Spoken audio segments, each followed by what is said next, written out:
যখন পরীক্ষায় বেশি নাম্বার পায়। তা বলো, কাল তো তোমাদের রেজাল্ট বেরিয়েছে, সবার রেজাল্ট ভালো হয়েছে তো? শ্রেয়া, কত পেলে তুমি? তুমি তো ক্লাসের টপার।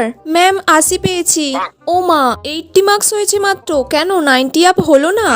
না ম্যাম, হয়নি 90 আপ। আচ্ছা ঠিক আছে, বসো বসো। সতীশ না, এবার তুই ওঠ, কত পেলি বল। ম্যাম আমি 95 পেয়েছি। তুই 95 পেয়েছিস? তোর পাশে কে বসেছিল? শ্রেয়া বসেছিল নাকি? ম্যাম আপনি না থাকলে তো আমি এত নাম্বার পেতামই না। সে তো আমি পড়াশোনা ভালো করাই, আমি তো জানি। যা যা পড়িয়েছিলাম তাই তাই তো পরীক্ষায় এসেছে। আর তো পড়ানোর টেকনিক আছেই। না না ম্যাম, আমি আপনার পড়ানোর টেকনিকের জন্য বলিনি আমি বেশি নাম্বার পেলাম। আপনি যা পড়ান তা তো আমার মাথার উপর দিয়ে যায়। কিন্তু আপনি যদি পরীক্ষার আগে আমার দাদুর দোকান থেকে প্রিন্ট আউটটা না বার করতেন কোয়েশ্চেন পেপারগুলোর, তাহলে তো আমি এত নাম্বার পেতামই না।